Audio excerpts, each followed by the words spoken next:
My name is Chris Grollnek, and I'm the founder of the Active Shooter Prevention Project. And as a police officer in 2007, Virginia Tech happened, and I was just coming out of undercover narcotics. So I started studying active shooters for our department. We really thought we knew what active shooters were and how they happen.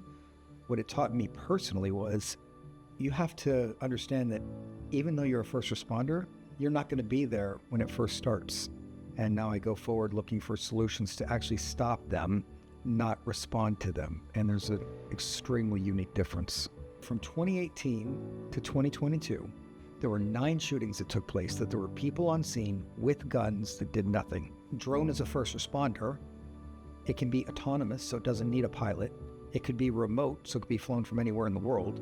The drone can actually dissuade somebody from doing something bad because it overrides their central nervous system. And you put a drone in someone's face with the right noise, it deteriorates their method of even going further, let alone trying to commit evil. And that drone can attack the weapon and actually deny the weapon its capabilities to function correctly. Nobody has thought of that until now, 2023, Uvalde.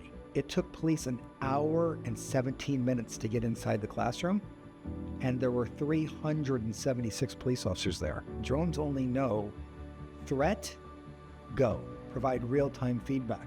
And to disrupt that, priceless.